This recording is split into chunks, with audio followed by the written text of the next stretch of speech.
So I'm a pretty active runner and I go to a lot of run clubs, and there's a pattern I see pretty much all the time, but I saw it a lot lately in the last few weeks. It's this go for a run, and while we're cooling down, everybody's kind of talking about their training and their race plans and things that are bugging them, and injuries and pains and aches always come up. In the last few weeks, I talked to people about plantar fasciitis, tight hamstrings, knee pain, and most recently, somebody that I know very well who's training for their first full marathon was telling me that they're having some really severe hip pain, and to the point that they actually had considered going to emergency care for it.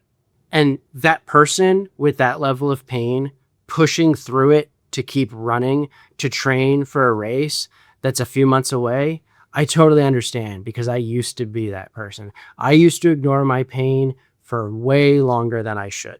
But the thing is, when you ignore pain long enough, it kind of stops becoming a warning of something you should take care of. And it actually just starts to become a part of your normal training program. And that's a problem. Hi, if you're new here, my name's Daniel Steamer. I'm a multi-certified endurance sports coach specializing in running for adults. I've personally run over 130 races, including 3 marathons, 2 ultras, and 4 half Ironman. And I'm currently getting ready for my first full Ironman. And on top of all that, I coach everyday adult athletes from their first race to their biggest adventures. So today I want to talk about aches and pain and why people ignore them and why we really shouldn't. So I think most people understand that people get into running, especially distance running, are not soft people.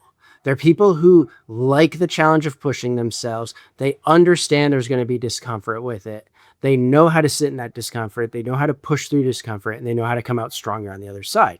But there's also this extreme version of this that's about pushing through things at all costs. I actually saw this last week at my Sunday run. There was a group out there training, and somebody was walking, and the group leader yelled at them, "How dare you walk? Start running again." It really just hit me that is like so opposite of how I coach. There are just a lot of people out there who train this way, who have adapted this mentality. I think David Goggins, for all his amazing accomplishments, is kind of the face of that mentality. I have heard him in videos say things like, "Got a stress fracture? Keep running." Now, for those who don't know who Goggins is, he is an amazing ultra distance runner. The amount of stuff he's achieved, his resume is undeniably awesome. But at the same time, you'll hear stories about how at his first ultra, he pushed himself so hard he developed rhabdomyolysis, which, just being very simple here, his kidneys were shutting down and he had to be hospitalized to avoid dying. Some people will hear that story and think of it as really inspiring, but I don't personally look at it that way.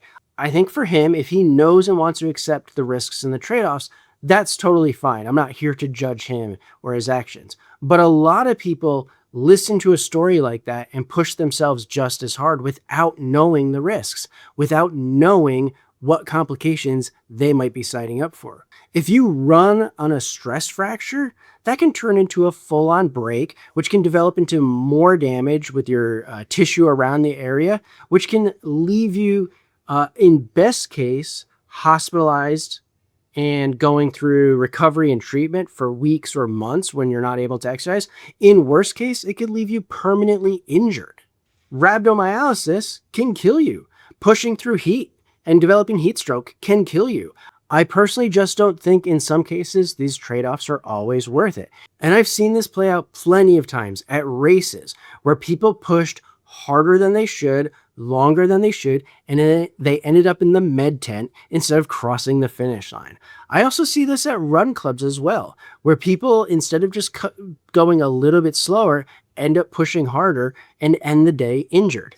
So before we go any further, I just want to be very clear here that soreness and injury are not the same thing.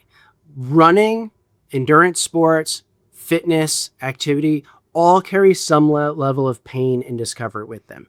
Soreness is what happens when your body is adapting. When you push yourself through a new challenge and then you wake up the next day feeling a little sore, maybe even 2 days later, you're still a bit sore, but it's getting better. It eases with movement. It responds to eating well and rest. That's soreness. That's your body adapting. And that's because when you exercise, what happens is you stress your tissues, your muscles, your tendons, your ligaments. You put a little bit of micro damage in them, and then over the next 2 to 3 days, they repair and build back stronger. That is how we grow muscle. That is how we grow strength. That is how we grow stamina. You name it. It's a normal part of the experience. Injuries are not a normal part of the experience. Pain that is sharp, that is severe, that is localized or very specific, you can point and say, this hurts right here, is not the same as soreness. Pain that doesn't go away after a few days, pain that is repeatable. It always comes when you run up hills, when you stand on a leg in a certain way, an hour after you stop exercising, when you're sitting around, your knee starts to hurt. Those are not normal. That is not soreness. That is either signs of an injury setting in or an injury that you've been ignoring. And the longer you see those signs, I'm talking going beyond days and into weeks, the less likely that is to just go away on its own. Now, the trick here is that pain is a signal. Whether it's soreness or an injury is only something you can start to get a sense of.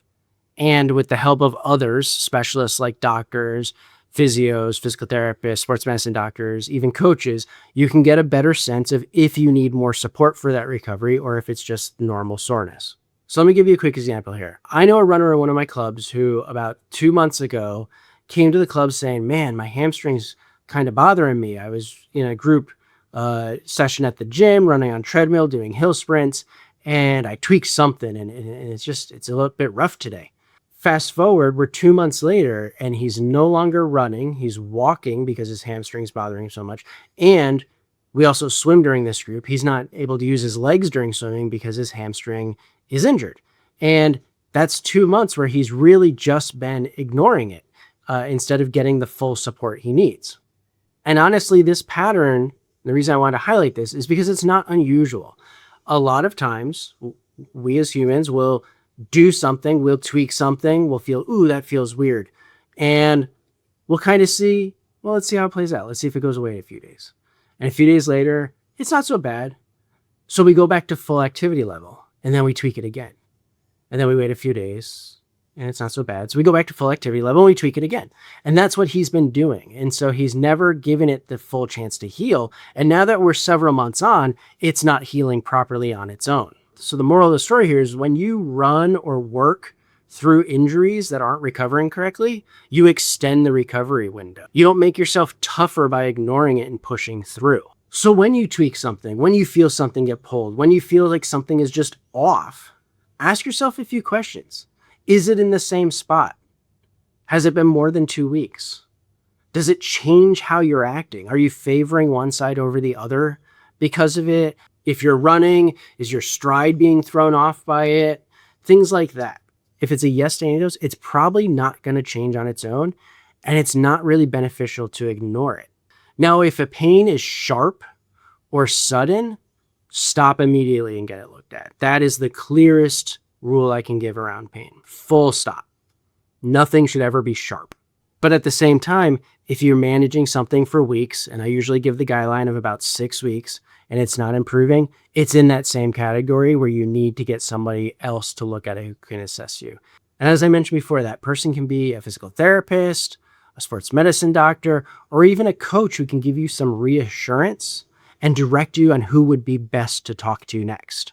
Because one appointment with a specialist in the field of injury prevention and management can save you months of struggling and trying to push through.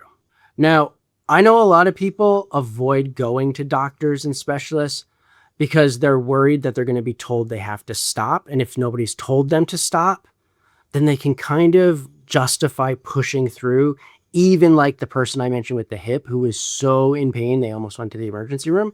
But honestly, a good physical therapist, a good sports medicine doctor is going to work with you on a way to keep you moving, doing the things you want to do. They might change up the intensity. They might give you different workouts to do. They might do all sorts of different things to shift the load off the injured area to allow it to heal while keeping you on track to your goals. And I just want to be clear because I've talked to a lot of people who have expressed that fear that they're going to have to stop. But I have personal experience with this. I spent 2 years in physical therapy. Both my shoulders were impinged. I couldn't lift my arms above this high. Now I have full range of motion. And I went through that 2 years of rehab while growing myself into a marathoner, while doing Spartan races, taking on marathons, becoming a triathlete. My therapist understood my goals and worked with me. He kept me active and made me stronger in the process. And that's what the right support system can do for you. It provides information instead of guesswork. Now, I won't lie to you, sometimes the right call is going to be a full stop, but more often than not, it's just an adaptation and a shift in focus until your injury heals. So that marathoner I mentioned with her hip issue, I hope she gets it looked at. That was my suggestion. And I'm going to keep pushing that every time I talk to her. But right now, she's just moving forward on hope that it goes away. And that's not really a game plan. So now think about yourself. Do you have some issue with your activity? Do you have an ache or a pain that's been persistent for weeks? Do you have a lack of mobility in an area that's affecting your performance? And how many weeks ago did you stop even really paying attention to it and just accept that it's normal now? If you find information like this useful, please subscribe. My goal with this channel is simple: to provide everyday adults with the information they need to train well and live their biggest adventures.